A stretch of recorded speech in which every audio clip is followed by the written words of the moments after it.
Hey guys, so what's been happening in the hobby this week? Well, I thought we'd have a little discussion on player fatigue.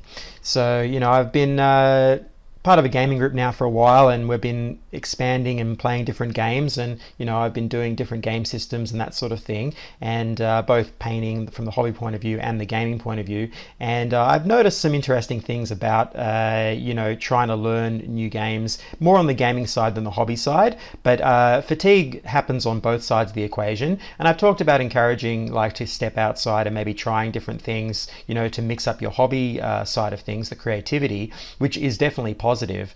But also, how positive is it, from the gaming point of view, to have that variety. And I guess, there's definitely some interesting experiences there that I've started to notice as I've been part of a gaming club and, doing all those things. It's certainly started to affect me. So I thought we could have a little discussion on that, and maybe other people have experiences. They could leave the comments in the, in the down there, that sort of thing, and, extend that dialogue a little bit. But it's definitely something I've been noticing, and not so much from my earlier experiences, 20 years ago, and that can be to a lot of things. But we'll talk about that in a second. And while we do that, I thought I'd kick off my, journey into Star Wars Legion with Boba Fett here, and we're going to do a custom scheme on him, so he's not going to be exactly like he is in the movies or, the stories and so on. He's going to have his own scheme. So I'm playing around with some dark sea blue here, which is a great color, and we've got some yellow there, some grass green, some blue, various colors like that, and we're going to have a little play around and do a custom scheme on him, which I think will be really cool. So I guess we should get started, eh? So yeah, where to begin? Well, I guess the beginnings of stepping into that club. So if you haven't ever been to a gaming group before, or got a bunch of mates that do it, or you're doing this hobby more on your own, that sort of thing, you haven't experienced that yet, I urge you to go out and find a group or a store that does regular gaming, something like that, or a club or whatever, or somewhere that does tournaments, that sort of thing. Just a gathering of people that regularly that you can go along and play some games with, because it does improve your experiences in this hobby for sure, from the gaming side and just the social aspects. But it does present with some interesting, I guess, possibly roadblocks, or just hurdles, things to step around, and that is that everyone really is interested in different things, right? It's pretty obvious, but not everyone's playing the same game, not everyone's doing the same thing at any one time, and we sort of move in a sort of very whimsical way through different I guess passions within the hobby, different game systems, factions, etc., models,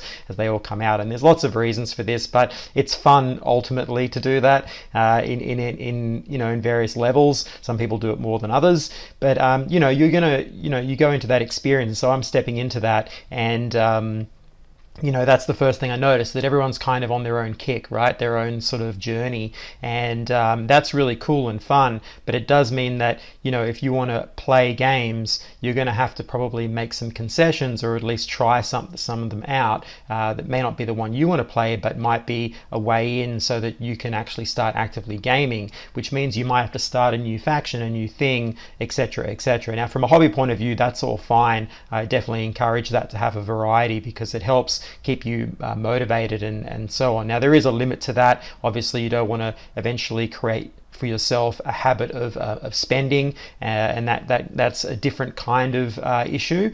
So as long as that's not happening, where you're just overbuying and so on, we all have a small amount of grey sitting in our closet, and that's not necessarily a bad thing. See, it's one thing that most people don't talk about when they discuss the hobby and the collection, and that slay the grey thing, which is a great attribute to go towards and try to reduce that. But this is a creative pursuit, as I've talked about before. You're actually engaged in an artistic action. You're an artist of sorts, even if you don't think so. And artists don't complete everything that they start. That's just a fact. Okay, creativity isn't. We're not robots. We don't just start a creative project, finish it to the very end point, and then start the next one, finish it to the very end point, and then start the next one. That's what a robot does. That's what we program into machines, etc., to do that kind of thing. we're not machines. We're organic living entities that have very complex psychologies and, like, all that sort of thing, and that's not the way our creativity works. And so, you don't complete necessarily everything. It is good a habit to try to get into that mode of completing things, but you're always going to have things that get put aside, and that's actually important, because listening to your muse, listening to that urge inside of you is a way to actually explore and generate new things and develop, because you're not meant to be always hitting against that same rock over and over again. Okay, as the once great man said, be like water. You're meant to be flowing around the rocks, not crashing into them all the time. Sometimes you have to, but the idea is to flow and move with the times. Your body, your mind, everything is constantly changing, and so to stay in one place and constantly do that is not good. So you are going to have an element of your collection that just doesn't get finished, and that's okay. Some things you should go back and finish, because that's a healthy exercise to do that, and we might have a discussion on that later on, another video, but that's a whole nother discussion in itself. But it is a good practice to get into that sort of diligence, but not entirely. You want to leave room to play, you want to leave room to explore, and that comes into, then now we're talking about that gaming side. So how does that affect on the gaming point of view? So there's lots of aspects here. So you're not always going to get into fully the games that you're doing and that sort of thing, right? You're going to sort of dabble in some and be more heavy in others. So yeah, experiencing these games, getting into that, what are some things that I've initially noticed? Well, yeah, that's right. You're going to be more inclined into some and less into others. But what I do notice is this kind of fatigue that you get from the overload of information that you're getting, that you're sort of taking on as you're playing the games. As I said, it doesn't really happen from the hobby point of view. Painting different things, you don't really get overloaded by anything. It's more of a kind of exciting, right, to try something new. The thing that you can get from a hobby point of view, I guess, is sort of, you can be debilitated by looking at social media and seeing all the wonderful things that are being painted and then getting sort of depressed at your own level. That's a different type of thing. That's not really coming from a fatigue from just the options you have in front of you. You can get that. That is a thing, but the easiest way to reduce that is to remove everything off your table and only have one project out at a time. That's an easy fix. But from a game point of view, how do you resolve this fatigue that starts coming on when you start playing all these extra games? How many is too many? You know what I mean? I've now played Warcry, I've played Underworlds, I've played AOS, 40k, done all these things, and you're trying to play new games almost every time you go, to sort of satisfy everyone else's desires as well, so that you can actually have some games. And now MCP, and I'm going to be dabbling in Legion, so there's a lot of moving parts there. And I do notice each time that I would go, I would get this sort of almost like migraine by the end of the 3-hour session or whatever we're there for, in a good way, but it's still this migraine, and because there's so much that's competing for attention. And that's not just within the game, but also social media and the surrounding hobby community, even this video that you're listening to. It's all sort of bombarding your senses all the time. And I often encourage people, you shouldn't be listening to me all the time, you should be watching my videos all the time. It's not good for you. This is I guess most of YouTube is more like lollies, right? You should only be having a few at a time.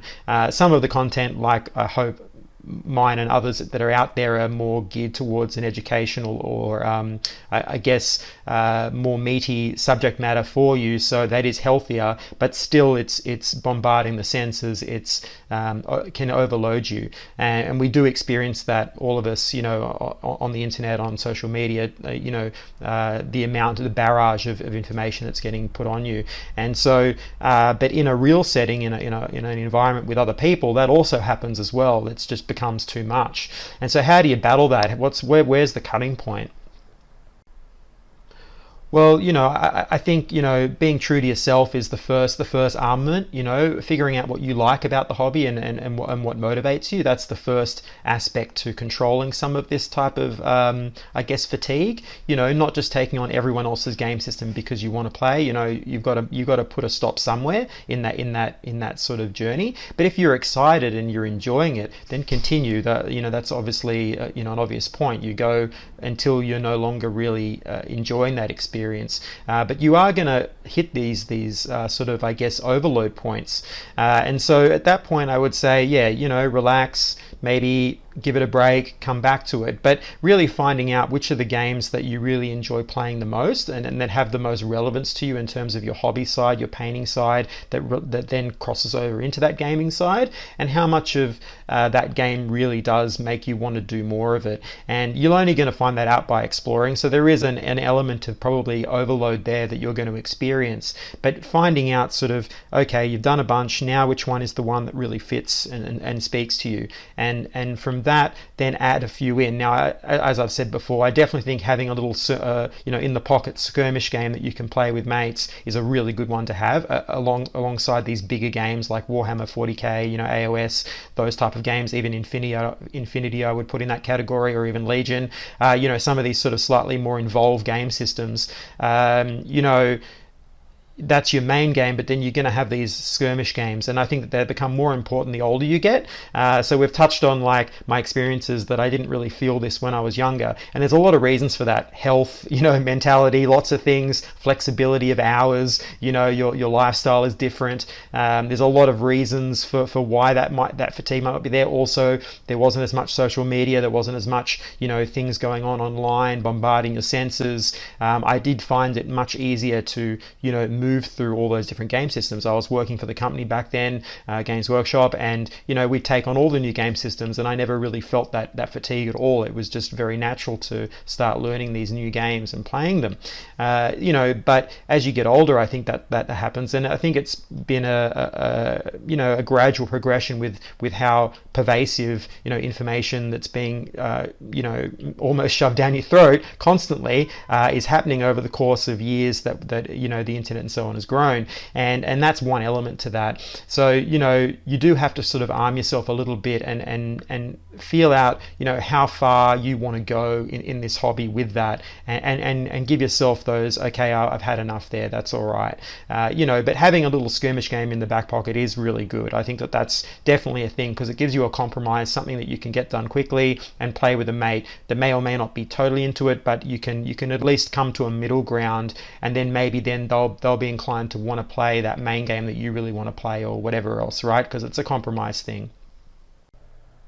So yeah, I feel like the best way is a sort of tentative exploration, and giving yourself a break sometimes, not always doing that, but certainly exploring enough, maybe 2 or 3, to at least give you some perspective. Because I think that, we get locked down into, a lot of us that have grown up with GW and love Warhammer and all of that sort of thing, you can get blinkered and then not see some other games that might be really cool. But then on the same front, taking on too many can be just too much, and a skirmish game, I think, is probably the best way to explore, because it's the outlay, the expense is much smaller, and it's easier for you to sort of figure it out.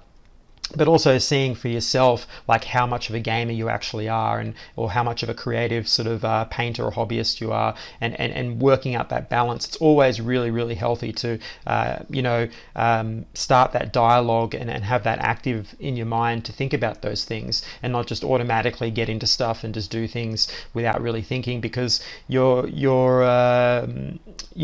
can end up having that harm that takes place either from your wallet or mentally, as I said, that overload of too much at once, and sort of paring it back so that you don't get burnt out. I mean, that's essentially what you're arming yourself against, is burnout, depression, because that certainly does happen, both from hobby and gaming point of view. There's a lot of things going on. The rest of your life, like how that is, your diet, your health, activity, physicality, all those things, mentality, all those aspects that are outside of our little hobby do affect your creativity and your passion and your interest in this. And if you find yourself losing some of that, I've talked about depression in the hobby before and things, you do want to take a look at the other elements of your life to sort of get those into some kind of equilibrium, so that your experience there during that hobby is great, because ultimately that's why we come to this little, quiet little sacred little corner of the universe. We step inside that little hobby box, and we enjoy that time for that period, whatever it is, half an hour, a few hours,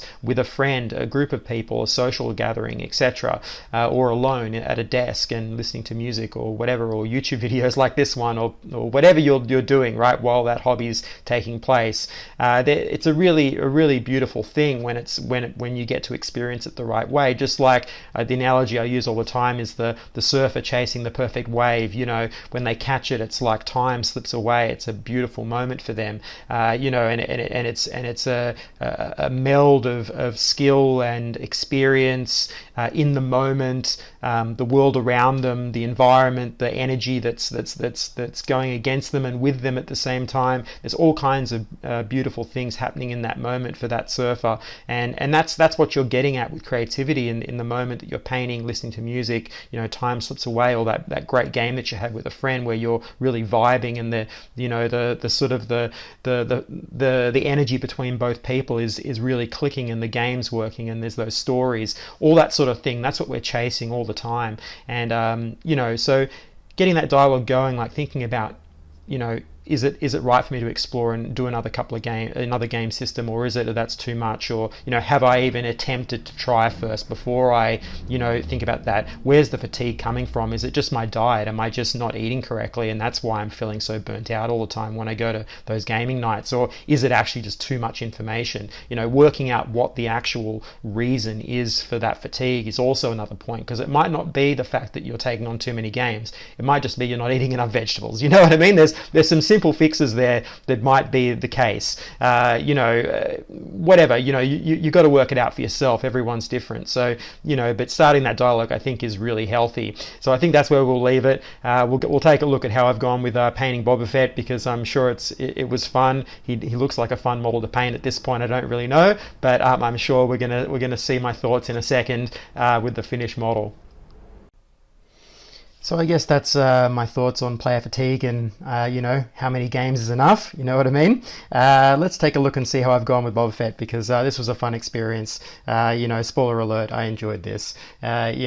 Really cool. I mean, it's doing my comfort food, right? The colors I like. It's got blue greens, reds, magentas, that sort of thing. Most people that have been watching my videos will know that all these colors are pretty familiar, and something I like to do a lot. But it looks really cool on Boba Fett. I think it comes up pretty cool. The dark sea blue is such a good color.